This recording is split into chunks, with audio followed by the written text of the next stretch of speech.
This is the Holy Gospel according to St. Luke, the 23rd chapter. Glory to you, O Lord. When they came to the place that is called the Skull, they crucified Jesus there with the criminals, one on his right hand and one on his left. Then Jesus said, Father, forgive them, for they do not know what they are doing. And they cast lots to divide his clothing. And the people stood by watching. But the leaders scoffed at him, saying, He saved others. Let him save himself, if he is the Messiah of God, his chosen one. The soldiers also mocked him, coming up and offering him sour wine, and saying, If you are the king of the Jews, save yourself. There was also an inscription over him, This is the King of the Jews. One of the criminals who were hanged there kept deriding him and saying, Are you not the Messiah? Save yourself and us. But the other rebuked him, saying, Do you not fear God, since you are under the same sentence of condemnation? And we indeed have been condemned justly, for we are getting what we deserve for our deeds. But this man has done nothing wrong. Then he said, Jesus, remember me when you come into your kingdom. Jesus replied, Truly I tell you, today you will be with me in paradise. The Gospel of the Lord. So today is the final Sunday of the church calendar before we begin the season of Advent next week. And we call today Christ the King Sunday because after having read all the stories about Jesus, we're now supposed to be able to say, you know what, Jesus really is our King. Yet, it is a day that is really full of ironies. The first irony is that Lutherans celebrate this day at all. Unlike many of the festivals, the ancient festivals of the church year, like All Saints' Day that we had a couple weeks ago, Christ the King Sunday is actually a mid-20th century invention. And it was invented by Pope Pius XI in the 1920s, partially to counter the European celebrations of the Reformations by the Lutherans, which is why it was always the last Sunday of October in the 1920s. It was not until Vatican II that the day got moved as an ecumenical gesture to the last Sunday of the church year.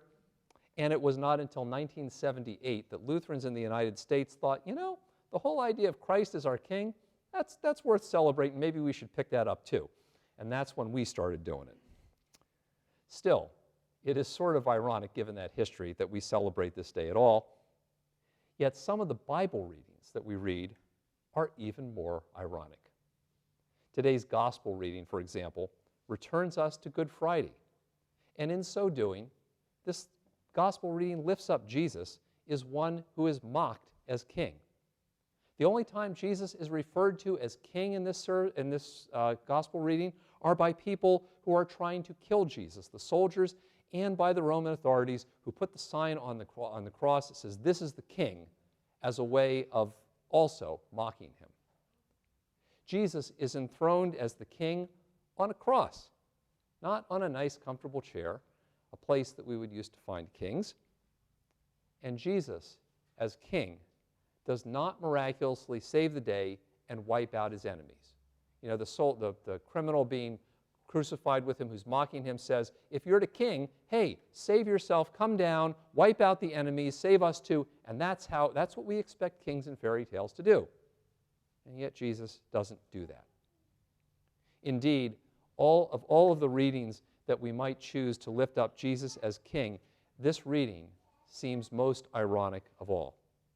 At least it seemed ironic to those who crucified Jesus and anybody who might claim that this beaten, dying, seemingly ordinary guy could be Messiah and king.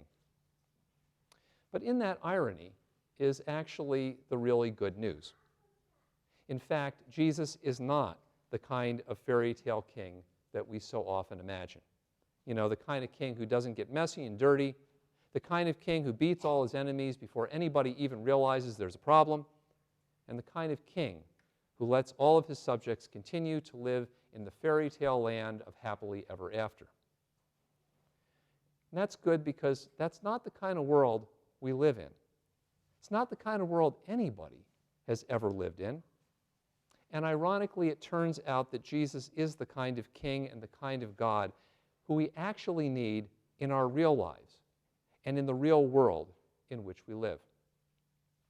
The Gospels lift up Jesus as the kind of king who's present with us in the midst of the mess of the real world, even the mess of the ugliness of pain and death. That's what it means to really lift up Jesus as one on the cross who meets us in the worst possible situations of our lives, not in the fairy tales. Jesus is the kind of king and God who enters into our pain and stands with us in our real-world problems. You know, I have thought, as I've watched lots of Americans have watched all the hoopla around the change in the British monarchy lately, and part of the reason I think that Americans are so fascinated with all of the pomp and circumstance around the British monarchy is that we seem to be watching a throwback to a time of medieval pomp and circumstance, all kinds of things that look like our fairy tale images of parades and crowns and jewels and robes and all this kind of stuff. Really, probably to a throwback to a time that probably never did actually exist. But that kind of stuff is great for tourism. I've watched the changing of the guard when I've been in London, and that's probably one of the reasons why the Brits continue to fund it. It's good for tourism. And the reason it's good for tourism is that it is not the world we usually live in. And that's just fine for vacations. But we don't just need God to be part of our vacations. We need God in the midst of the real everyday problems we face. And that's where Jesus meets us, even and especially on the cross. The Gospels lift up Jesus as a kind of king who teaches people what it means to endure pain and evil without being overcome by it, even when evil dishes out death. Jesus' words of forgiveness, even for those who are killing him, are not words which mean, oh, it's okay to do this, or I don't care. Instead, they're about not letting the anger, the revenge, or the pain become what Jesus is all about. Forgiveness is really about not letting evil and pain define who we are and what we're going to be about. You know, lately, lots of us have bemoaned the fact that our society now seems to be nastier, angrier, and more full of resentment than it used to be. Jesus leads us as king by showing us, also perhaps ironically, that the way out is not more anger and vengeance, but forgiveness. And it's important for our own sake, not because we're trying to enable other people's bad behavior. So we do this thing, we do this activity with the kids in confirmation when we get to the lessons about things like forgiving our neighbors as we have been forgiven. And partly because it's fun to torture the kids and partly because it's a good object lesson, we have two backpacks that we put together and we don't tell them this. And they'll forget this when we're actually doing this. But one of the backpacks is filled with stuffed animals. It's very, very light. One of them is filled with bricks. And then we have them try to run an obstacle course with each of those backpacks on. And we talk about how much harder it was to try to run the obstacle course afterwards with the backpack that was filled with bricks. And so often, we think of forgiveness as trying to just say, oh, what you did wasn't problematic. Yes, it was. But forgiveness is really about putting down the heavy backpack full of bricks and go, I'm not going to carry that around with me anymore. Jesus does that even on the cross, and in so doing leads us as king into a different way of living right now, even when we're surrounded by pain and evil and death. And Jesus, as king, is lifted up by the Gospels as one who gives actual, real hope for the future. You know, finally, the crucifixion story is not the end of the story. Jesus is raised from the dead, but only after enduring death. That's also what he promises the second criminal on the cross. There's hope and new life for you.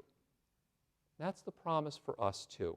And it's the promise that can keep us going even when we feel like we are hanging on our own personal crosses. And in the coming weeks, as we transition now into Advent, we're going to read a lot of stories that we call apocalyptic. And apocalyptic literature we sometimes think about as predicting the future or some kinds of dramatic, horrible things that are happening. But that's not really what apocalyptic literature is about. It's not about predicting the future or even revenge, but about raising up a vision of the future which is absolutely certain because of God's promise. And that promise lifted up by the vision, is what's supposed to give us the courage and the strength to be able to endure right here and right now. It gives us the strength to keep moving on now because we're sure of the promise of the future that God has in store for us.